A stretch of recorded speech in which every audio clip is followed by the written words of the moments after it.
Boa noite a todos, eu me chamo Franciele Gouveia, sou perita avaliadora, apresentadora do podcast Conexão Imobiliária, que traz temas relevantes para o mercado imobiliário. E hoje eu convidei o Dr. Douglas para que ele venha comentar com a gente, né? Eu sempre brinco que é uma troca de ideias e de informações aqui, mas ele sempre traz alguns comentários relevantes. E a gente vai falar sobre o tema contratos, prestações de serviço, responsabilidades do corretor imobiliário. Dr. Douglas, se apresente. Maravilha. E aí, pessoal, tudo bem? Uma alegria estar aqui nesse estúdio, né, que a gente tem feito tantos podcasts. E a gente já fez acho, 4 podcasts juntos, né? Foi bem legal. Espero que o pessoal goste desse também, né? Aí eu não sei se quer começar, vamos começar uma parte histórica. Primeiro, eu acho que eu não... Manda ver. Tá, acho que eu não tinha te perguntado sobre como você entrou no mercado imobiliário. É muito legal. Legal essa questão. Pois sabe que o mercado, a parte do direito imobiliário, né? Ele é um pouco maior do que a parte só lá, locação, compra e venda. Ele envolve também o direito condominial, né? E é bacana porque eu, em 99, quando comecei a trabalhar na sua advocacia, já comecei a ver coisas da área de condomínio. Minha mãe virou síndica e aí eu fui já estudar para aprender e ver como é que funcionava, né, a parte de condomínio. Nesse escritório que eu trabalhava, eles faziam várias construtoras. Tinham vários processos. Então, eu já comecei a ir no fórum, fazer carga dos processos, e então já comecei a gostar da área. Eu saí desse escritório em 2001 e fui para um escritório que fazia só direito bancário. Só que nesse escritório, os advogados, eles faziam muito serviço ali, né, banco, só que eu gostava de estudar, né? Assim, o meu sonho era ser advogado, então eu estava ali em busca do sonho. Então, eu olhava ali todos os tipos de matéria, gostava de todas as áreas de direito. Assim, tinha uma área que falava assim, essa área aqui eu acho chata, né? E aí, em 2004...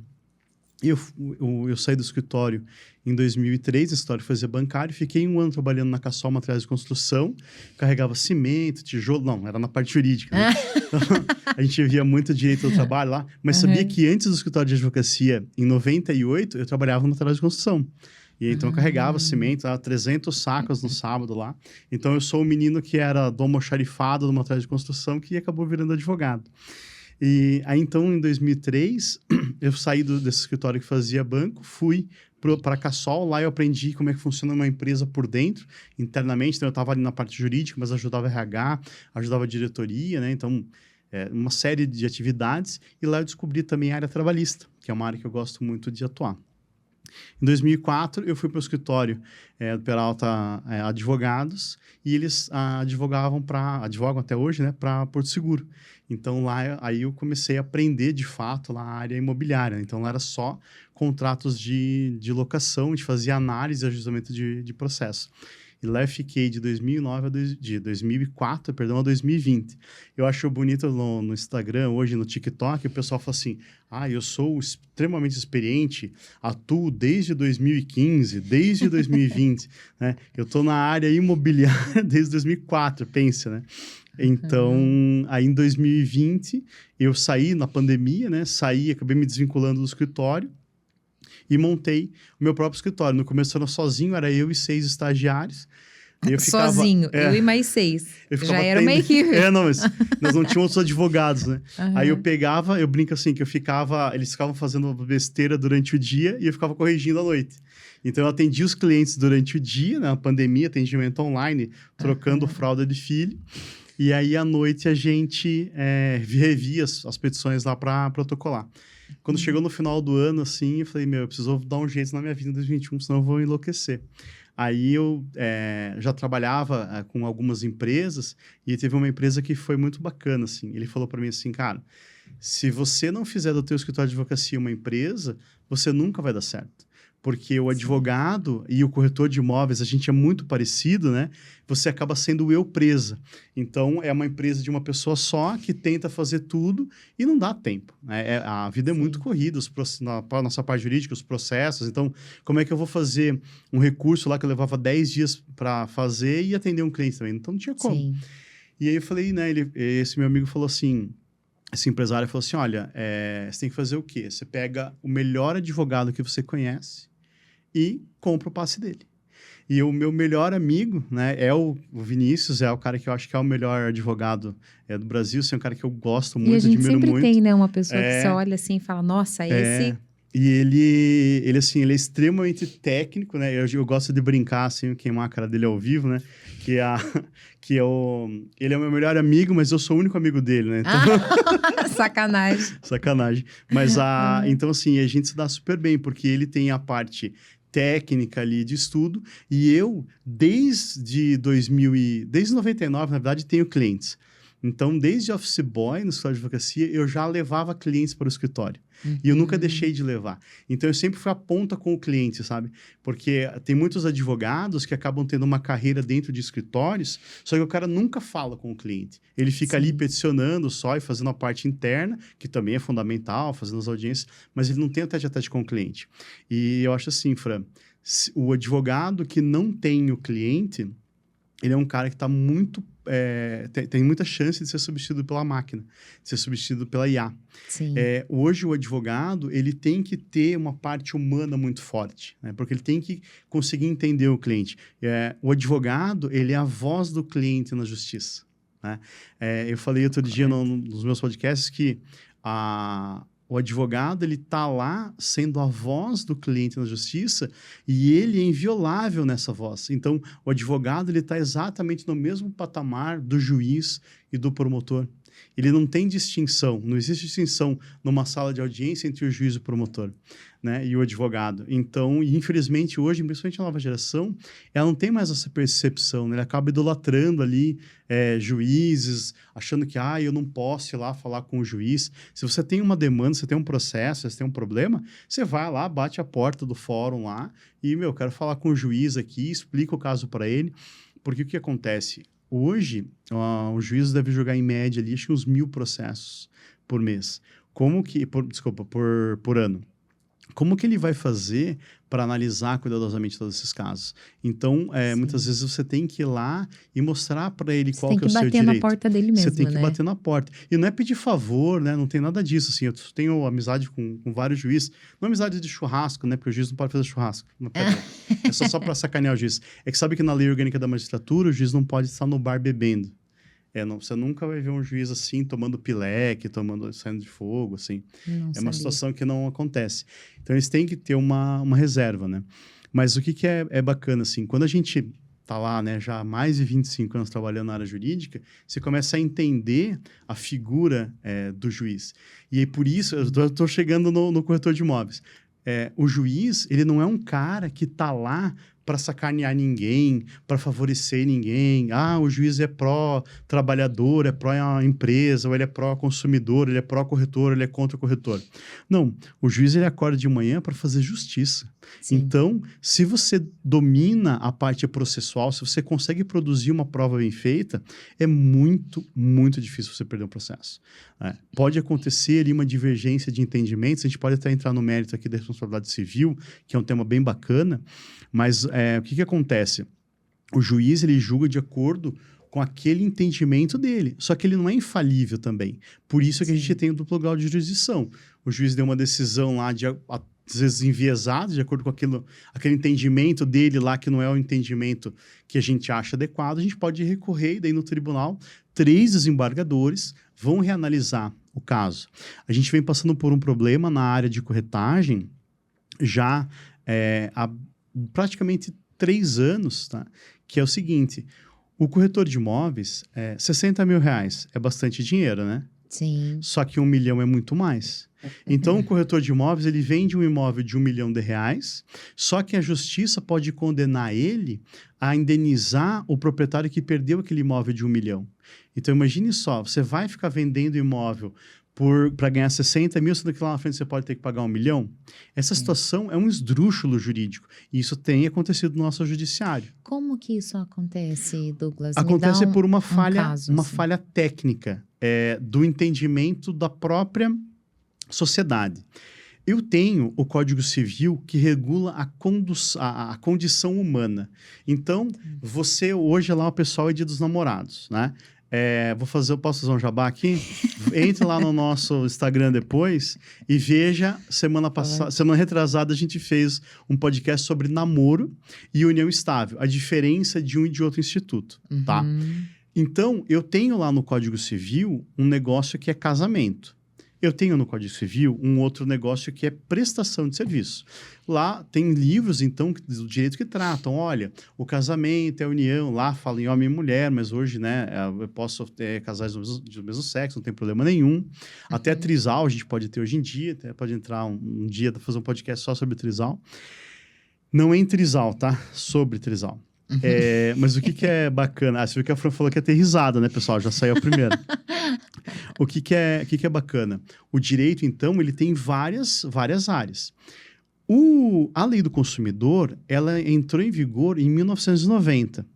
E ela irradia várias situações. Então, tem várias coisas do nosso dia a dia que se aplicam ao Código de Defesa do Consumidor. Tá? Por exemplo, hoje lá, Dia dos Namorados. Se você foi almoçar ou for jantar com a gata lá, ou com o gato, e aí der um piriri, né, depois, porque a comida está estragada, você tem direito a receber uma indenização, porque horas boas era o Dia dos Namorados que foi estragado por causa de um restaurante. Aí, verificadas as variáveis, mas tem direito. Você entendeu? Ele tem direito, porque se ele conseguir demonstrar que comeu naquele restaurante só e tal, então ele teria lá direito a uma indenização. Agora, em 2002, veio o Código Civil. Ou seja, lá em 90 tinha o CDC, e em 2002 o Código Civil. O que tratou o Código Civil? O Código Civil falou o seguinte: o corretor de imóveis, ou pelo contrato de corretagem, uma pessoa não ligada a outra por mandato ou por prestação de serviço fica obrigada a conseguir um ou mais negócios. Então, assim, ele fala em 2002 que contrato de corretagem não tem nada a ver com o Código de Defesa do Consumidor. Por que ele fala isso de forma bem clara? Nos termos do artigo 3º do Código de Defesa do Consumidor, o fornecedor é toda pessoa física ou jurídica que produz, importa, exporta, comercializa produtos ou prestação de serviço, tá? Então, lá, para que eu consiga enquadrar o corretor no CDC, eu teria que falar que o corretor é um fornecedor. O corretor não é um fornecedor de serviço. Por quê? O artigo 722 do Código Civil veda, fala que não, o corretor não faz prestação de serviço. Mas, aí é a aula chata de direito, mas está terminando. Mas é um assunto muito bom. Orlando Gomes fala o seguinte, né, que existe o contrato típico e o contrato atípico. Contrato típico é aquele que está previsto lá no código. Então, lá no 593, fala do contrato de prestação de serviço. Vão ter as regras, condições. Contrato de prestação de serviço não pode ser firmado por mais de 4 anos. Então, tem uma série de regras lá e obrigações. Depois eu quero fazer uma pergunta sobre isso, tá? Que muitos corretores, inclusive muitas imobiliárias, né, começaram a fazer contratos com os corretores. Se não me engano, os contratos era de prestação. Eu vou entrar nesse mérito aqui, até porque agora eu sou advogado do sindicato, a gente vai falar disso. Olha que legal. Olha que bacana, Fran. Então, eu só acompanho o raciocínio. Eu tenho lá, então, a prestação de serviço que está no código. E, então, se você estabelecer um contrato de acordo com aquelas regras do Código Civil, vai ter lá, então, a previsão. Se você usar todas aquelas regras da prestação de serviço, eu tenho um contrato típico. Se eu pegar no contrato de prestação de serviço e colocar outros tipos de regras, eu vou ter um contrato atípico. Ou seja, eu uso o artigo de uma lei e uso o artigo de outra lei. Imagine a seguinte situação. Eu poderia, no contrato de casamento, tá? O casamento é um contrato, tá, pessoal? Não é um amor, não tem nada disso, tá? É um contrato. É um contrato no qual as partes se coobrigam reciprocamente até que a morte os separe. Até que a morte os separe. Mas daí sabe o que aconteceu? Em 74, falou assim, até que a morte é muito. Daí fizeram o divórcio, tá? E olha que bacana. Lá, na lei, lá no casamento, o que acontece? Você pode estabelecer o tipo de regime de casamento. Sim. Você vê que eu não faço, né, o regime do casamento. Mas, qual que é o regime? Quais são os regimes? Então, eu tenho lá comunhão parcial, universal, participação final dos aquestos e a separação de bens. Imagine que eu pudesse usar o Código de Defesa do Consumidor aliado à lei, o Código Civil, no que tange o casamento. Eu poderia colocar lá que vai ser resolvido o contrato de casamento por onerosidade excessiva. Então, imagina, eu vou lá e falo assim, eu vou colocar uma cláusula aqui no nosso contrato de casamento que ele vai se resolver por onerosidade excessiva se você tiver 4 filhos. Cara, só vou pagar se tiver 2 filhos. Mais de 3 filhos, a gente faz um divórcio direto ali, acabou. Eita. Seria um esdrúxulo jurídico isso. Sim. É uma coisa grotesca, isso jamais vai existir. Assim como não deveria existir a aplicação do Código de Defesa do Consumidor no contrato do corretor de imóveis. Entendeu? Na mesma hierarquia que está o contrato de corretagem no 722, está o contrato de prestação de serviço no 593. Entende? Só que aí o que acontece? O judiciário faz uma bagunça. E os corretores fazem mais bagunça ainda. Então, você, corretor de imóveis, se você estiver vendo esse vídeo gravado, faz uma pausa e dá um Ctrl L nos seus contratos, em todos. Se tiver escrito prestação de serviço, troque por contrato de corretagem. Você vai livrar metade do problema. Sabe o que acontece, Fran? Às vezes chegam os clientes para mim, hoje vem lá mais de 5 por dia, e estou sendo processado, será que isso aqui vai dar um processo? Qual vai ser o problema dessa situação aqui? Primeira coisa que eu faço, olho o contrato. Se está escrito prestação de serviço, eu falo assim, se der M, você vai responder solidariamente, ou seja, você vai pagar na frente do devedor. Então, imagine essa situação, locação. O locador e a imobiliária e o locatário. O juiz pode entender que o locador e a imobiliária são solidários. Então, o inquilino vai lá, não paga, caga nos canos da casa. O que vai acontecer? A imobiliária vai ter que pagar. Por quê? Porque ela pegou e fez um contrato que deveria ser típico lá do 722, do contrato de corretagem, e ele faz um contrato de prestação de serviço, que aí vai se aplicar o Código de Defesa do Consumidor. E olha que interessante. O corretor não tem nenhuma obrigatoriedade de fim. Ele não tem que conseguir negócio nenhum para as partes. Ele vai tentar. Mas o objetivo dele é tentar um negócio. Sim. Se não der certo, não deu certo, a amizade é a mesma. O contrato de prestação de serviço é um contrato fim. Ou seja, eu tenho que efetivamente executar alguma coisa. Entende? Então, assim, juridicamente falando e academicamente falando, eles não têm o menor sentido eles estarem juntos. Só que eles estão pela incompetência do próprio judiciário em analisar a matéria e pela incompetência dos corretores em colocar coisas erradas. Eu gosto de usar o exemplo de fazer o videozinho. A Fran faz vídeos muito bem, assim. Ela vai falar assim, eu sou Franciele Gouveia, vem aqui fazer a sua perícia, eu faço a melhor prestação de serviço do mundo. Você tá ferrado. Sim, entendeu? Então, sim. corretor de imóveis não faz prestação de serviço. Mas eu falo, então, quando que a entrada assim, no mercado imobiliário? Eu tive, então, essa vasta experiência lá na parte da seguradora, né, trabalhando diariamente com contratos de locação. E a gente já fazia ali alguns insights de contrato de compra e venda. Eu já advogava para uma construtora desde 2008, quando virei advogado, já advogava para uma construtora. Então, fazia contrato de incorporação, permuta, compra e venda. Às vezes comprava também imóveis próprios dele. Então, eu sempre estive ali na área, né? Só que eu fazia assim, sei lá, tinha 10, 15 processos em andamento dessa área. Em 2015, eu percebi que o mercado das SAs estava mudando. Né? Então, uma SA que antes pagava lá para a gente, que não é o caso dessa que eu menciono aqui, pagava para a gente lá R$7 mil por um processo trabalhista. O que é SA? É uma sociedade anônima. Então, por exemplo, o Banco Itaú, os bancos grandes, né, as empresas SA. Então, uma empresa grande que nos pagava R$7 mil por processo, falou o seguinte, olha, vocês são o melhor escritório do país, eu quero trabalhar com vocês, só que vou pagar R$700. Eu falei assim, olha, não paga a nossa hora R$700 hoje, né? Aí, a gente acabou rescindindo esse contrato e eu falei assim, bom, a gente tem que pensar o que a gente vai fazer da vida, né? E eu falei pro meu chefe na época, né? A gente acabou virando sócio nesse momento, ele era um sócio de serviço. E eu falei para ele assim, olha, vamos abrir o mercado e tal. Mas ele sempre gostou de empresa grande e eu gostava de atender todo mundo. Aí eu fui atendendo os clientes E comecei a ter uma carteirinha de clientes e tal. Em 2015, eu também comecei a andar de bicicleta. Embora não pareça, eu já fiz a volta de Floripa. Tem vídeo meu lá no Instagram. No Instagram, no YouTube eu bloqueei os vídeos. Mas era muito legal porque, cara, eu cheguei a fazer 158 km de bicicleta. Pense, tava pesando 100 quilos, assim, tava bem. Mas vou voltar lá. Aí, o que aconteceu? Eu andando de bicicleta, encontrei o Diogo Oliveira, que hoje é dono da Movepar, que é corretor de imóveis, trabalhou em todas as imobiliárias grandes e tal, construtoras também. E aí ele, cara, você podia me ajudar com os contratos e tal, né? Eu falei, claro. E aí, veio o contrato, o padrão, a gente, né, dominava já com os contratos padrões, e começaram a vir as exceções do mercado imobiliário. E aí eu falei assim, eu vou criar um grupo no WhatsApp, eu criei lá em 2019, se não me engano, 2018, para colocar advogados melhores que eu na área imobiliária para me ensinar.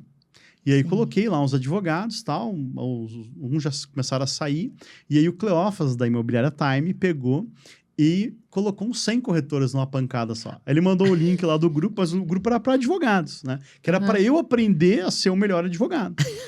Aí tudo bem, aí o grupo foi rolando Com certeza, com 100 corretores você vai aprender a ser o melhor advogado, que você vai ter tanto pepino para resolver.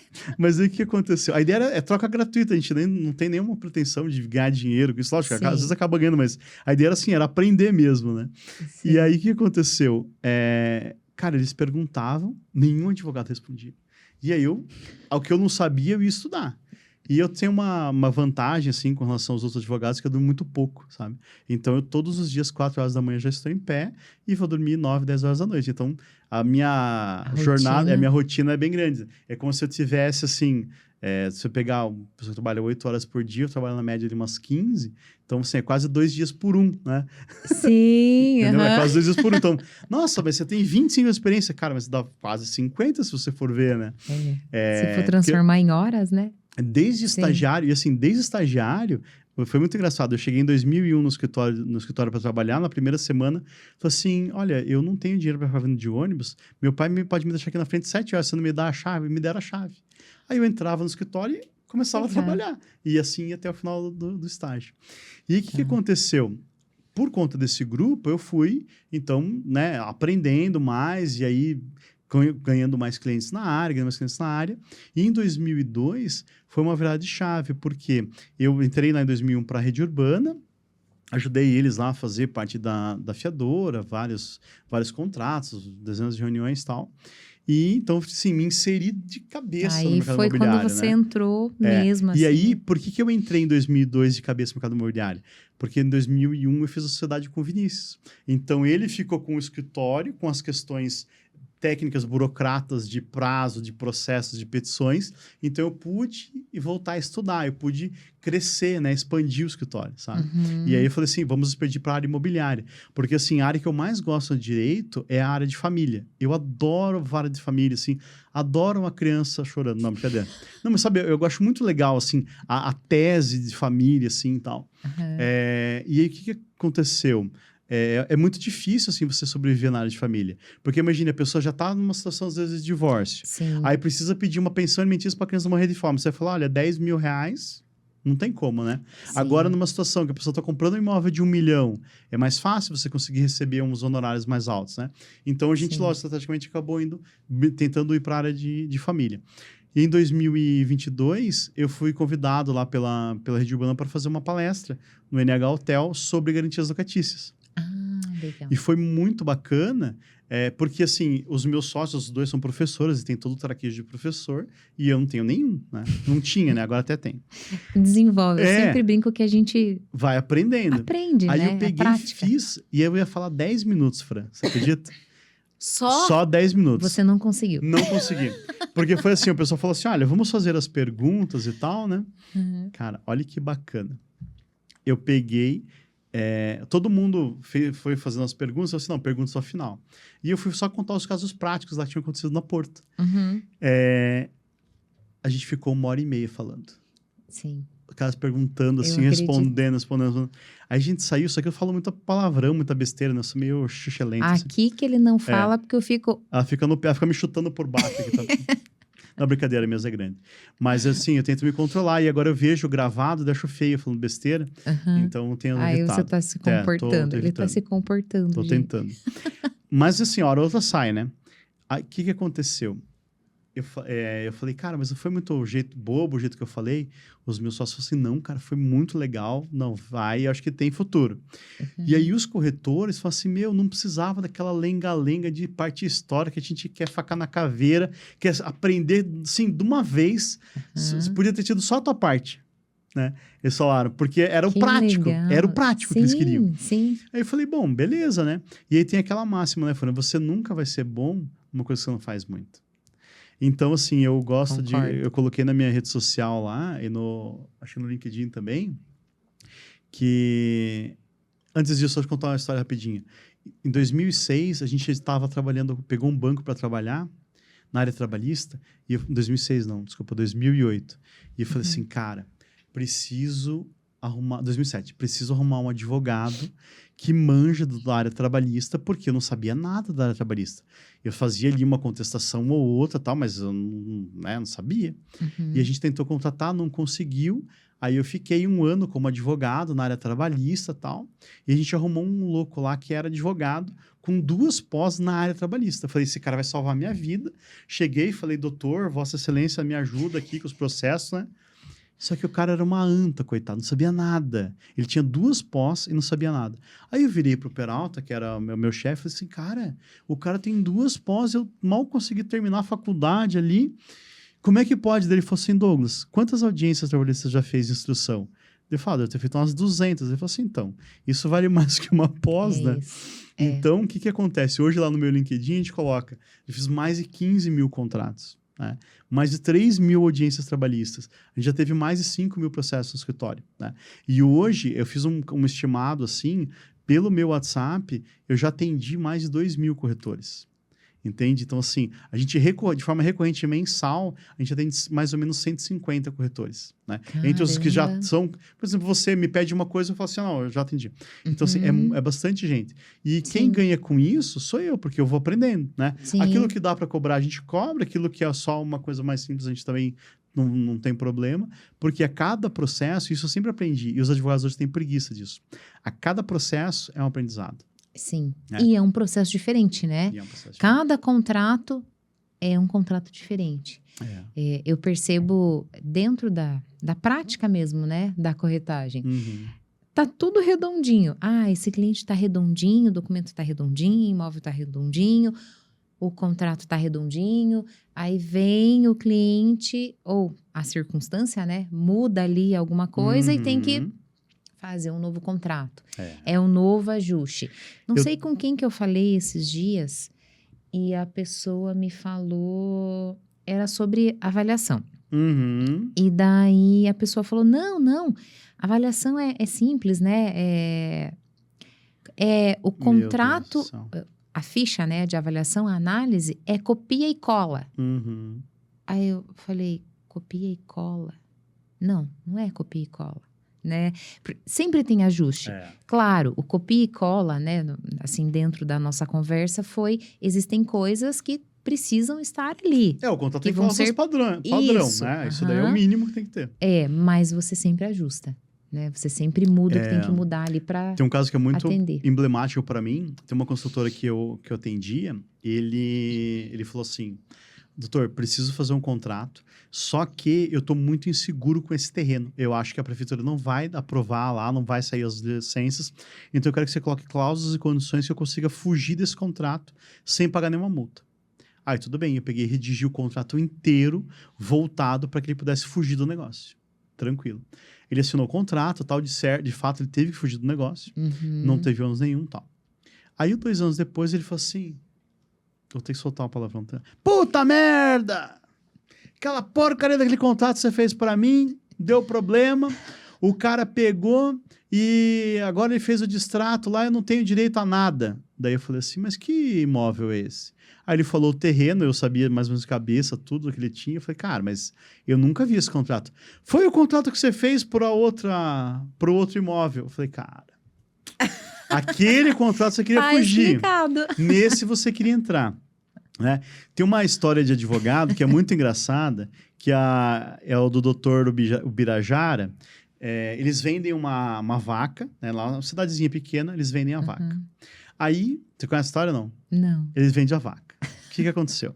Chega lá o cara da cidade e fala assim, eu queria falar com o doutor Ubirajara, na casa, assim, o advogado em casa. Aí ele entra dentro da casa e fala assim, olha, doutor, seguinte, eu comprei uma vaca, aliás, eu vendi uma vaca, e a vaca, eu vendi só a vaca, só que a vaca deu bezerro. O bezerro é meu, né? Claro, o bezerro é seu, pode ficar tranquilo, o bezerro é seu. Aí foi embora. Aí daí a pouco chegou o cara que comprou a vaca. Tudo bem? Então, eu comprei a vaca, só que eu comprei a vaca com o bezerro. Comprei a vaca com tudo. Depois a vaca teve bezerro, e o cara que é o bezerro fala que o bezerro é dele. De quem que é o bezerro? Não, fique tranquilo, o bezerro é teu. Aí ele vai, sai, vai embora. Aí, dali a pouco, chega a mulher dele assim, mas peraí, veio um, você falou que o bezerro é dele. Veio o outro, falou que o bezerro é dele. De quem que é o bezerro? O bezerro é nosso. Porque é o advogado que vai ganhar o bezerro de honorários. Por que essa história é bacana? Porque se você judicializar as coisas, normalmente quem ganha é só o advogado. Tá? Hoje no escritório nós temos praticamente 500 processos ativos, só que se eu fosse um advogado litigante, eu devia ter mais de 3 mil. Né? Muitas coisas assim, o cliente... Não, porque eu quero processar, porque comissão imobiliária. Por 50 mil de comissão. Eu falo assim, olha, você vai ter que me pagar 5 para entrar, mais 5 quando você ganhar. Então, você vai ter 40 de comissão. Vamos fazer um acordo com a imobiliária lá, com o parceiro, de 30 mil? Sim. Sabe, mas você pega o dinheiro agora, principalmente agora em 2025, a taxa de juros real deve ser 30% ao ano, tá? Pegue lá o que você pagou há um ano atrás e veja, não é 15%, é 30%. Beleza? Sim. Ou 100% em alguns produtos. Sim. Então, 30 mil hoje vale muito mais do que 40 daqui a 5, 4 anos. Tá? O pessoal tem que ter essa consciência, né? E principalmente os advogados. Tem muito advogado que quer viver de processo. Processo, assim, só o movimento judiciário que é péssimo, que tá... A culpa não é do judiciário, não tem dinheiro, né? Hoje a gente deveria ter em Curitiba pelo menos 100 varas cíveis. A gente tem, acho que 30, não sei nem se tem mais que isso agora. Mas tá muito difícil, assim, sabe? Então, a melhor coisa é o quê? Negociar. Vai lá, bate um papo com o cara, resolve, contrata um advogado que goste desse traquejo, né? Que tem esse traquejo para resolver o negócio. De fazer esse acordo, né? É verdade. E aí, só seguindo, então, na parte dessa... A gente teve essa primeira palestra e eu falei assim, cara, esse negócio aqui é bacana, porque num único dia eu conheci 60 corretores que eu não conhecia. Né? E aí, poxa, é um cliente que eu gosto muito de trabalhar, eu gosto da lida, né, com ele. E falei, preciso aprender a fazer palestra para poder fazer mais. E aí tem o escritório da advocacia e tal, que é bacana, cabe 40 pessoas na sala de reunião. E eu falei assim, vou fazer palestra aqui mesmo. E aí comecei a fazer lá, sozinho. Né? Falei, vai ter palestra. Nunca fui sozinho, na verdade. Sempre pelo menos uma pessoa esteve lá para me dar a mão. Mas no começo eram 2, 3, 4... recentemente a gente fez lá com mais de 35 pessoas. Ali no teu escritório? No meu escritório mesmo, na sala de reuniões. A gente puxa a sala de reuniões e faz lá mesmo. E aí o que aconteceu? Acabou que o escritório ficou pequeno para fazer esse tipo de evento, né? Aí eu fui convidado pelo Bruno da Maximista, tá até aqui nos assistindo. Tá aqui, o Bruno teve no podcast com você, né, recentemente. E aí eu recebi o convite deles para participar do debate. E foi um evento para 200, acho que foram mais de 300 inscritos, mas na hora que a gente foi fazer a apresentação, 5 horas da tarde, tinham mais de 220 pessoas no auditório, né? Então, o impacto é muito grande. Então, sai de ser aquela questão lá, eu preciso fazer alguma coisa para conseguir ter clientes, né? Hoje não é mais uma questão de clientes, sabe? Hoje é uma questão de propósito, é de melhorar a categoria. Aí eu fui convidado pelo Sindimóveis para ser advogado deles, que você comentou aí, por isso eu queria entrar nesse assunto. As imobiliárias que têm corretores autônomos ou PJs, vou falar rapidinho para vocês a diferença de autônomo e PJ, tá? Autônomo está lá no artigo 442B da CLT, então eu posso contratar uma pessoa como autônoma. Não tem problema nenhum, não precisa ter carteira assinada. Qual que é o problema disso? Você tem que recolher lá a RPA, então a tributação em cima dela é muito alta. né? Se você tem uma pessoa jurídica, corretor de imóveis não pode ser MEI, mas você pode ter uma pessoa jurídica que vai ter um recolhimento lá quando receber a comissão, partindo de 6%. Imagine que legal, para você ter um dinheiro de forma correta ou dentro da lei, pagar só 6% de imposto. É barato. Né? Você vai ter várias vantagens, inclusive o Pronamp, né? O Pronamp todo ano abre linha de crédito, acho que de R$150 mil, com um parcelamento lá, você pode esperar 12 meses para começar a pagar, para fomentar o seu negócio. Então é um negócio bem legal. Só que qual que é o problema? A Justiça do Trabalho não é bagunça. Né? Tá? Não é a casa da mãe Joana que aceita tudo. Não é oba-oba, né? Não é oba-oba. Então, você tem que fazer o quê? Eu quero trabalhar com PJs. Eu posso? Pode, não tem problema nenhum. Desde a Constituição de 88 você pode, mas o Judiciário Trabalhista acordou em 2018, quando teve lá o julgamento do tema de repercussão geral 725 e da DPF 324. Então, lá em 2018, ele falou assim, olha, eu posso ter qualquer pessoa para qualquer função como PJ, tá? Em 2024, eu tive um processo, eu tenho clientes que têm mais de 500 MEI, PJ, prestação de serviço, nas suas atividades, assim, todos legais, ninguém perde processo por causa de vínculo. Tem um outro caso ali, mas a gente acaba recorrendo e tal. Mas o que acontece? Todos eles têm um contrato de prestação de serviço do artigo 593, que é o contrato que a imobiliária faz com o corretor parceiro, né? E esse contrato, para que ele seja válido, ele tem que obrigatoriamente ser homologado no sindicato. Tá? Então, eu tenho que informar lá no sindicato. Você tem que informar o sindicato. E aí, o que aconteceu? Eu recebi o convite do sindicato. No primeiro momento, eu falei, tenho nojo de sindicato. Mas brincadeira. Eu falei assim, mas que sindicato que querem, né? Que quer que eu seja advogado?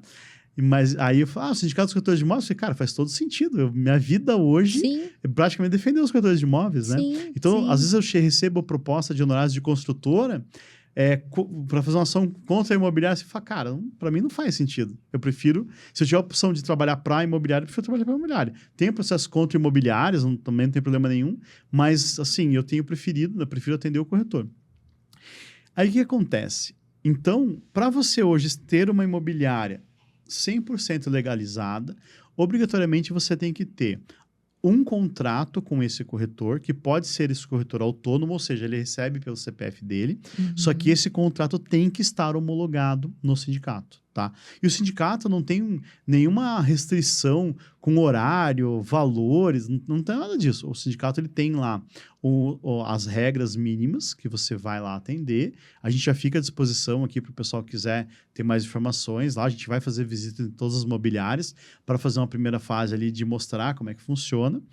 E aí, anualmente, você renova esse contrato. Olha, a Fran aqui está trabalhando na imobiliária X e ela vai e renova. Qual que é a imobiliária que fica dispensada de fazer essa visita ao sindicato? A imobiliária imobiliária. Então, se a Fran trabalha sozinha, a Fran não precisa. Agora, se você trabalha com mais uma corretora já, e essa corretora não está no teu contrato social, por que você paga ela?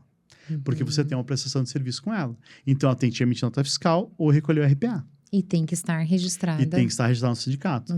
Então, é bem importante. Se você tem lá, então, uma imobiliária com mais de uma pessoa, obrigatoriamente, uma pessoa que seja corretor de imóveis também, obrigatoriamente você tem que estar vinculado ao sindicato, tá?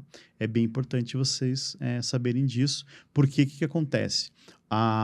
Não é o sindicato que faz nenhum tipo de multa e tal, mas o Ministério Público do Trabalho, que é o fiscal, ele vai lá e vai autuar a empresa e as multas são pesadíssimas, né? Ele pode entender, o fiscal, que como você não tem um contrato vinculado ao sindicato, que aquele cara deveria ser CLT, entende?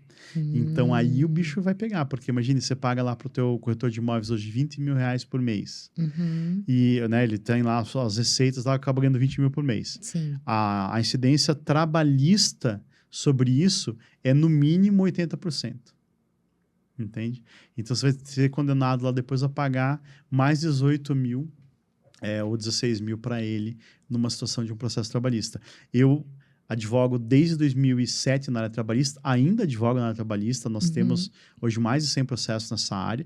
É uma área que eu gosto muito também porque na área trabalhista vale muito a oralidade. Porque existe uma questão que é o princípio da primazia da realidade. Eu posso ter um contrato com você, mas na prática eu descumpro ele. Se eu descumpro aquele contrato, eu posso pedir o vínculo de emprego, entendeu? Então, por exemplo, eu vou lá e eu vou bater o cartão, eu bato o cartão e eu volto a trabalhar. Se eu bater o cartão e volto a trabalhar, eu estou falsificando o cartão em um ponto. Aí eu posso pegar uma testemunha e falar, olha, o Douglas ali tinha que sair às 6 horas, batia o ponto, mas ele voltava lá e trabalhava mais 2 horas. E essas 2 horas não eram remuneradas. Então, você vai ter o direito à hora extra. Você sabe que você fez eu lembrar de um caso, não posso citar aqui, né? Qual é o caso? Porque é um caso... Um abraço, Paulo, imagina. Porque é um caso real, né? Mas onde eu fui chamada para ser testemunha da parte que estava sendo da empresa, tá? Porque a corretora ou corretor, enfim, né? Entrou com um processo contra aquela determinada imobiliária porque a pessoa ficava com a chave da imobiliária. Por exemplo, sim. Né? Antigamente, um pouquinho antigamente, o corretor imobiliário, nós tínhamos plantão ao domingo. Sim. E final de semana, e feriado, nananã. Então, o que acontecia? Em épocas melhores, né, o plantão começou a ficar uma pessoa só, por exemplo. Antigamente era todo mundo, depois uma pessoa só. Aí você tinha que chegar cedo por causa da roleta, inclusive, né? Tipo, não fazia sentido o gerente ir até a imobiliária e abrir... Não. E como já tinha ali uma relação de parceria... e existia já esse contrato, isso não aconteceu há muito tempo, né? Isso é mais recente. E a pessoa ficava com a chave da imobiliária. A pessoa saiu da imobiliária. Um tempinho depois, o proprietário recebeu na porta dele uma notificação. Dizendo que ele tinha recebido um processo trabalhista. Sim. Olha que bacana. Eu tenho 3 processos emblemáticos dessa área trabalhista. E o que acontece? A gente pode falar de processos que a gente atuou, né? Então, eu posso falar, não tem problema nenhum, falar o nome das partes e tal. Mas o que aconteceu de curioso? A empresa foi se defender desse processo e eu acho que, assim, eles pensaram, quem que é esse Douglas Vilar aí, né? Bosta de ser advogado. Porque qual que é o problema do advogado trabalhista? Ele não conhece os outros advogados que são da mesma área, do mesmo ramo. Então, por exemplo, eu conheço todos os advogados de reclamante, porque eu advogo sempre para a empresa. Então, quem advoga para o trabalhador, eu conheço quase todos. Agora, os advogados que trabalham para a empresa também eu não conheço. Porque eu não tenho ações contra as outras empresas, sabe? Sim. Aí o que aconteceu? Chegou na primeira audiência lá, aí, sim, com data máxima vênia respeito à colega, veio uma estagiária fazer audiência, né? Veio uma advogada lá, assim, e aí, coitada. Nossa, mas tomou uma surra, assim, porque dela falava, a gente reargumentava, assim. Cara, resultado, uma ação de R$1 milhão procedente. Aí chegou na segunda audiência, veio uma outra advogada, um pouquinho mais experiente lá, tal, né? Pós-doutora na USP. Mas, assim... tá escrevendo livro, mas não tá fazendo audiência trabalhista. Porque a diferença do advogado, assim, não é, pelo amor de Deus, não é arrogância. Cara, é a prática. É prática. É prática. O pessoal fala para mim, Fran, nossa, como você vai bem no podcast, né? Cara, para mim isso aqui é uma audiência. Então, eu tô na sala, inclusive parece, sabe, uma mesa sentada. Cara, tá na sala de audiência. Então, mas só que lá na audiência eu tenho a minha tese, aí eu tenho a antítese do advogado do outro lado e eu tenho o juiz que tem a convicção dele. E são 3 testemunhas de cada um vai falar uma coisa de um jeito. Então, a gente desenvolveu, né, esse raciocínio em audiência. Sim. O que aconteceu no terceiro processo? O dono do escritório foi para audiência e também perdeu o processo. Os 3 perderam o processo. Mas por quê? Estar preparado. Né? A gente construiu a tese. Se um advogado, hoje, até por causa da inteligência artificial, é muito fácil fazer uma petição. Em 10 minutos você faz uma petição hoje. Só que você construir uma tese e defendê-la é muito difícil, sabe? Sim. Então, hoje eu milito com 2 teses que, se eu tiver tempo, eu vou escrever 2 livros. Um eu já comecei, que é sobre o corretor de imóveis. Né? Vai ser lá a responsabilidade civil do corretor de imóveis. E o outro é sobre a pejotização. Quanto ao corretor de imóveis, o que acontece? Eu vejo no dia a dia, os meus clientes corretores, a maioria ganha 3 mil por mês. Eu não vejo o corretor ganhando 100 mil todo mês. Eu não vejo isso. Eu faço o contrato todo mês e o corretor ganhou 100 mil. Só que eu faço 20 contratos, entendeu? Então, assim, são poucos que ganham isso. Né? E aí, o juiz, ele não está vendo a sociedade, ele não está ali vendo o perrengue do corretor, num termo bem simples. Sim. Então, ele olha o quê? A Franciele Gouveia vendeu o AS de 9 milhões. Sim, mas quantos no ano que se vende desse, né? Sim. Entende? Então, assim, é igual o advogado que ganha um processo milionário. Eu já recebi honorários de 1 milhão. Mas, assim, eu recebi uma única vez na minha vida. E talvez nunca mais receba. Né? Então, a exceção da exceção da exceção é ter o milionário. O normal é o corre do dia a dia. E aí, o juiz, ele coloca o corretor, que é um cara que ganha. Ele não está vendendo. O corretor não vende imóvel. Quem vende imóvel é o dono do imóvel. O proprietário. O corretor, ele faz a mediação. Sim. O corretor é um braço do negócio.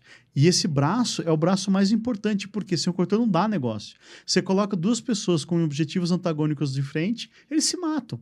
Eu quero vender minha casa por 100 mil, o cara quer pagar 10 mil. Não vai dar negócio nunca, só dá negócio graças ao corretor. Sim. Né? Sim. E eu gosto de falar assim, cara, o trabalho do corretor, ele sai na transação de graça. Porque é muito difícil você fechar um negócio hoje que não deu 6% a menos. Ou numa avaliação, você faz uma avaliação justa e fala assim, olha, vamos colocar uma gordurinha aqui, porque o cara vai vir com uma proposta, ele vai vir com uma permuta, não é verdade? Sim. Você fala pro cara, ó, o teu imóvel vai ser vendido por tanto, mas a gente pode anunciar um pouquinho a mais aqui, ou de repente fazer uma benfeitoria para ele dar um up na avaliação, né? Sim. E aí, então, assim, esse é uma das minhas grandes batalhas hoje, né, dos meus grandes objetivos hoje. E o outro, e aí por conta desse eu tô com os dois podcasts lá, né, o Podconfas e o Podme. Então, a gente fala sobre o mercado imobiliário com corretores e tal. Corretores, incorporadores, arquitetos. E aí eu tenho o meu outro lado, porque, assim, eu não consigo escolher, sabe? Se eu quero ser um advogado do mercado imobiliário, ou se eu quero ser um advogado trabalhista, ou se eu quero ser um advogado da área de família. Porque quando eu olho a planilha de honorários do escritório, o mercado imobiliário não é a nossa maior receita. Entende? Então, o escritório tem 8 advogados, né? Eles vão trabalhando nas outras áreas. E, por exemplo, assim, eu já tive um monte de corretor que falou assim, poxa, eu queria tanto que você fizesse meu divórcio. Eu falei, não, a gente faz. Então beleza, vamos fazer o divórcio. Eu queria tanto fazer o inventário. Eu falei, cara, a gente faz inventário. Né? Então, assim, embora a gente atenda, assim, no Instagram, no YouTube, muito corretor, o corretor também tem outras demandas, né? Vocês não vivem só de imóvel, né? Vocês vivem de casamento, de bater carro. Né? Então, não é verdade? Sim. Então, inclusive na área de automóveis, acidente de trânsito, meu Deus do céu. A gente advogou na seguradora, a gente fazia parte congênere, né? Fazia parte da seguradora também lá, indenização, fazia cobrança. Eu mesmo fazia cobrança, eu ligava pro cara, você bateu no carro do meu segurado aqui, vem me indenizar. E aí a outra veia que para mim é muito forte era a trabalhista. Porque assim, qual é o maior escravo que existe hoje? É o cara que está com a CLT. Né? Sim. Eu nunca vi nenhum empregador olhar para o cara lá que tem um piso da categoria, olha, o piso da categoria é R$ 992,38. Então tá, então eu vou te pagar R$5.000 na carteira. Não existe isso. Não tem, o cara né? paga o piso só. Sim. Então você nivela por baixo. Eu nunca vi médico brigando por CLT. Eu nunca vi juiz querendo ter carteira assinada. Você viu algum juiz querendo sair da carreira pública da magistratura e entrar e ser CLT em algum lugar? Não. Advogados, eu nunca vi um dono de escritório de advocacia patronal que prefira ser CLT. Nem os advogados dele são CLT. A maioria dos advogados deles também são PJ. Entende? E eles ficam, a todo respeito, arrotando uma tese lá que é maluca. Então, o que a gente defende? Que você tem que tomar muito cuidado, porque a pessoa pode sair para trabalhar e morrer, então você tem que ter lá o mínimo que está previsto no regramento. Então, numa carvoaria você tem que ter uma série de equipamentos, tem que ter uma jornada. Na prestação de serviço lá, você vai ser um call center, você tem que ter uma jornada diminuída, você tem que ter pausa para não ter ler e dort, né? Não ter os problemas na mão. Sim. Mas, fora isso, o que manda é o dinheiro. Então, se eu tô lá numa situação que ganho R$5.000 por mês, e se eu fosse funcionário eu ganharia 2.000, como eu estou precarizando o trabalho dessa pessoa? Que indigno que é esse trabalho que me paga R$5.000 por mês? Uma pessoa que ganha R$5.000 por mês, ela vai recolher, Fran, R$300 de imposto. Uma pessoa que ganha 2.000, sabe quanto ela vai recolher de imposto? Ela vai recolher R$200 de imposto. Entende? Sim. Então, é muito oneroso a CLT. Sim. Porque não é que o empregador ganha, não é que o empregado ganha, não, é o Estado que ganha.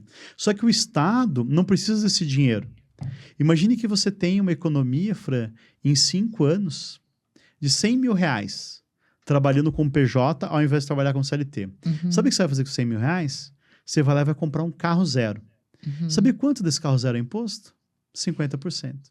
Para o Estado, é melhor que você compre um carro zero do que você ser CLT. Por isso que no governo Lula foi feito o MEI. O governo não quer que você seja CLT. Isso é besteira, entendeu? Só que o que tem que ser tomado cuidado não é para todas as pessoas. Tem pessoas que precisam estar subordinadas a uma situação. Que elas... não, eu quero aqui, eu não quero trabalhar com... Beleza, você vai trabalhar então lá, mas você vai estar afadado até essa vida. Mas é um problema que a liberdade econômica é isso. Você pode escolher ser CLT. Mas, se a empresa tem uma veia de alto risco, não, eu quero crescer, eu quero expandir, eu quero explodir no mercado. Se ela fosse contratar 100 pessoas para trabalhar com a CLT, seria impossível, porque a cada um que desiste de trabalhar, a empresa tem que pagar imposto, tem que pagar 13º, férias. Já se for PJ, não tem problema nenhum. A pessoa vai, trabalha, recebe o dinheiro dela, quando ela não quiser mais, ela vai embora. Sim, sim. Poxa, eu queria perguntar mais sobre o... Eu até não sabia, né, para mim a novidade ali que você está no... Do sindicato? No sindicato. Não, mas vamos falar rapidinho, pode perguntar. Então, eu queria te perguntar, Douglas, é porque assim, muito corretor não acha exatamente o que você falou. Não quero, sindicato não serve para nada, né? Queria que você comentasse um pouquinho a importância dele, né? Então e a diferença, tá? Uhum. COFES, CRES e sindicato. Porque sim. tem nada a ver uma coisa com a outra. Não tem nada a ver. O que acontece? A gente tem 4 minutos. Não, tranquilo. O que acontece? O CRES, ele é o órgão fiscalizador, né? Então, a atividade do corretor, se o corretor agiu de má fé, se o corretor foi antiético, quem vai fazer isso é o CRES, tá? Sim. O sindicato, ele visa elevar o nível da categoria. Então, é o sindicato que deve ser o responsável por fomentar cursos, para ver as condições de trabalho. Então, assim, o sindicato... E trabalho não no sentido trabalhista do termo. Trabalho mesmo. Então, a Fran está lá numa imobiliária que tem 10 corretores. Todos são PJ, não tem problema nenhum, né? E eu só aceitei estar junto com o sindicato, porque eu falei assim, olha, primeira coisa... Esquece esse negócio de CLT. Isso daí é coisa do passado. Vocês concordam? A gente concorda. Só que o que acontece? Tem que ter regra. Aí eu falei, claro, a gente vai criar as regras e a gente colocou. Você quer ser PJ? Não tem problema. Você vai ter uma taxinha lá que você vai pagar por ano e você vai ter o contrato homologado. Você tendo o seu contrato homologado, há um entendimento do próprio Ministério Público do Trabalho de que se o órgão da categoria, né, que é o Sindimóveis, no nosso caso aqui, homologou o teu contrato, você não pode falar que foi fraudado depois. Esse contrato é o contrato ali de... Entre os corretores, o contrato de parceria. Prestação ou parceria? É o contrato de parceria. Eles chamam de contrato de parceria. Mas ele tá envolto na prestação de serviços, tá? Tá. Então, qual que é o que eu acho legal dessa situação? Tem gente que gosta de roubar. Tem gente que gosta de matar, tem gente que gosta de extorquir os outros, né? Tem gente que gosta de aplicar golpe. Quando você está, corretor, numa imobiliária, sem um contrato, você está, de certa forma, ilegal. Né? Sim. Então, você pode ser um risco para aquele teu amigo que te deu aquele trampo, né? Que vai subsistir, vai alimentar a sua família, sendo que você pode ir lá e se documentar. Por que é importante que todos estejam documentados? Para que a gente consiga... tem um empreendimento ali que tem 50 pessoas, mas eu não sei que imobiliária que é aquela. Você vai lá, é tudo corretor pirata. Você vai e prende todo mundo por exercício legal da profissão. Sim. Entende? Então, assim, a categoria... E vai preso, tá, gente? Vai preso? Exercer ilegalmente a profissão de corretor imobiliário também da cadeia, tá? Então, não é só, eu vou fazer uma vendinha aqui, os corretores picaretas da vida, né? Eu vou fazer uma vendinha aqui, já tenho muita experiência como corretor imobiliário, Não preciso tirar o CRES. Sou anarquista, não gosto de órgão. Exatamente. Vai preso. E vou dizer mais uma coisa para você. Se eu souber, eu sou a primeira a denunciar. Com certeza. Simples assim. Com certeza. Então, o que acontece, Fran? A minha ideia de aceitar ir para o sindicato é o quê? É o diálogo. Como eu tenho uma base grande de corretores, eu acho que rapidamente eu consigo falar com a maioria deles, né? Por quê? Com certeza. O que está vindo por trás? A gente tem uma decisão do ministro Gilmar Mendes, do STF, que suspendeu todos os processos envolvendo a pejotização. Agora, imagine que você tem lá se você não tem um contrato, você está lá trabalhando, indo todo dia numa imobiliária, e o artigo 3º da CLT fala o seguinte: você tem que ter subordinação. Fran, pega o teu carro e vai lá atender aquele cliente para mim. Isso acontece quando você está numa imobiliária ou não? Sim, acontece. Muito. Fran, chegou um lead aqui, você vai lá atender? Fran, Sim. Você precisa ficar com o seu celular ligado 24 horas por dia. Sim. Como é que o cliente não vai ser atendido por você? Né? Você imagina, você chega no restaurante daqui a pouco, 9h30 da noite. O cliente fala assim, eu vi aquele imóvel no site lá de 10 milhões. Você olha para o marido e fala assim, marido, vai abrindo vinho aí que eu vou atender o cliente já volto. Sim. Não é verdade? Sim. E aí, se você não tem o seu registro competente no órgão competente, que é o Sindimóveis, você vai estar irregular. Né? Então, se a decisão da pejotização vier que todo mundo tem CLT, quebra o Brasil. Isso não vai acontecer. Eu abandono a advocacia se isso acontecer. Tá? Porque é inexorável que seja possível acontecer. Tá? Sim. Pelo seguinte, no mundo todo, existem direitos que as pessoas têm, só que eles são inexequíveis. Primeiro direito que é inexequível, o salário mínimo. Sabe quanto deveria ser o salário mínimo hoje? 17 mil reais.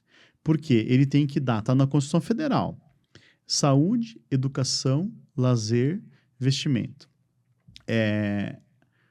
E um lar para você morar. Então, hoje você não aprova nada, nenhum tipo de imóvel com menos de uma renda de 4 mil reais. Se você ganha um salário mínimo, você não consegue ter um direito à habitação, que é o primeiro deles. Né? Então, assim, a gente já não cumpre esse. De 2015 a 2020 ou 2022, tramitou, daí depois ficou suspenso e voltou, uma questão do FGTS.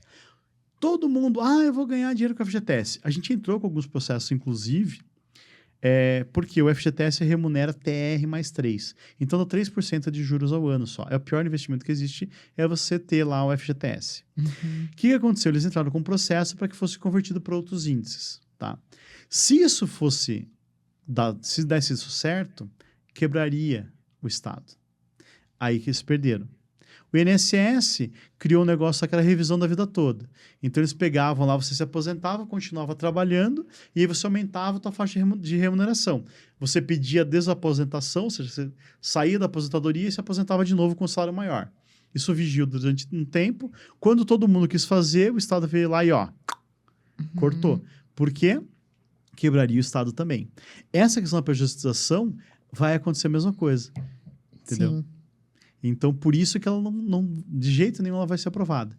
Mas, para que você esteja regular, você obrigatoriamente tem que ter o cadastro no seu órgão, no órgão. Por exemplo, eu como advogado, eu tenho que ter lá o registro na OAB. O corretor de imóveis tem que ter o registro no Sindimóveis. Então, a diferença básica do CRES para o sindicato e para a federação, né? Então, a federação, ela faz o quê? Ela cuida de todo o país, e aí nos estados que não estão organizados com o sindicato, os Sindimóveis, ele daí faz o papel do sindicato. Então, ele vai fazer inclusive essa, não é fiscalização, né? Mas essa orientação com relação aos contratos e tal. E o CRES, a ideia dele é fiscalizar. Então, assim, tô com um corretor pirata aqui, tô com um corretor que está me ofendendo pro meu cliente, está querendo me dar a volta. Vai lá e denuncia no CRES. Aí o TED, né, o tribunal, vai analisar aquela situação e, se for constatado, vai advertir, suspender e expulsar o cara dos quadros de corretor de imóveis. A nossa luta, então, Fran, ela sai daquela briga diária da advocacia, né? Que vamos lá, vamos fazer acordo, vamos ajudar a fechar negócio, que é uma coisa que a gente faz ali no escritório, acho que até relativamente bem, né? Nosso foco é o quê? Pegar o corretor e ajudar ele a finalizar aquela venda, né? A gente nunca vai ficar, não, esse contrato aqui tem que ser do meu jeito. Isso não existe lá no escritório. Então, é fazer isso. E agora, também tendo essa veia institucional, para que a gente consiga ajudar a organizar a classe, que está uma bagunça. Que, na minha opinião, é a maior preocupação, né? Porque a gente tem o quê? Eu acho que em Curitiba, para você ter uma ideia... No Paraná são 600 mil corretores, se eu não me engano. Então, era isso que eu ia falar. Não, daí no Paraná, tem não, mais... no Brasil são 600 mil ativos. Aí tem mais aí, Curitiba, Paraná, né? Eu tenho uma informação do Cresce que de CNPJs, tá? De Cresce PJ tá chegando a 400 e pouquinho por mês. Pedidos, Pedidos né? novos, Então, veja... Que bom, porque eles estão se regularizando, né? Não, então, isso é ótimo, mas o que a gente percebe, né? Tá aumentando muito a quantidade de corretor, seja PJ, seja inscrição pessoa física ou jurídica. E a qualificação deles? Sim, né? Isso Então, acho que quando a gente mexe em qualificação, em regulamentação, em melhorar a categoria... eu quero acreditar, né, que a tendência é um funilzinho de ficar realmente só quem for capacitado. É verdade. Né? Acho só que ele não precisa importante. ser um funilzinho tão pequeno também, né? Eu acho que tem espaço, tem mercado para muita gente. Tem. Você consegue hoje atender. E a alteração do código, eu vou falar só rapidinho para a gente não avançar muito no tempo. No Código Civil tem uma alteração que ela vai ser fundamental. Vai existir a figura do corretor de um lado e o corretor do outro. Então, hoje seria ilegal o corretor de puxar a sardinha para um lado, tá? Então, o corretor ele tem que agir pelo negócio. Então, ele tem que prestar todas as informações de forma espontânea lá, para não infringir o código de ética e não ser processado lá por essa questão. Então, no novo código, você, por exemplo, eu vou lá e quero fazer uma visita desse imóvel. Você vai ter que fazer um contato com esse cara prévio, para garantir a comissão dele. Porque o outro corretor que está com o imóvel com exclusividade lá, ele vai ser o corretor do vendedor.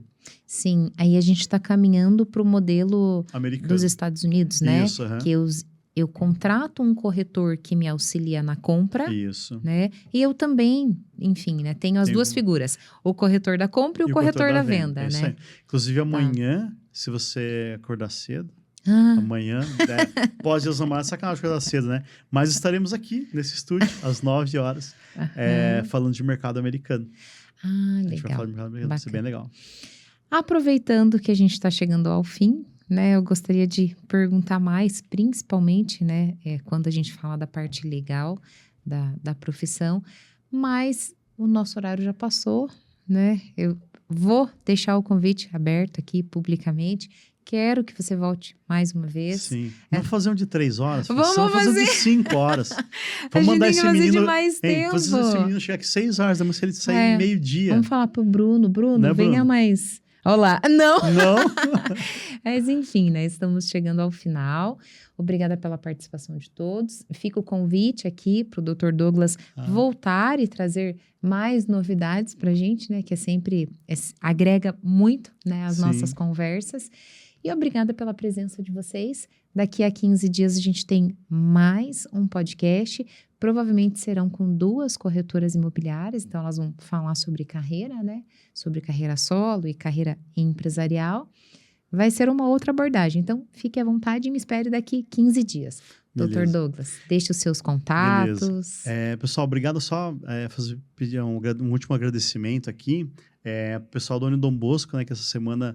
Eu tive a honra lá de palestrar para eles. Foi um evento com mais de 300. Foram 150 corretores, 150 alunos. Assim, foi bem bacana.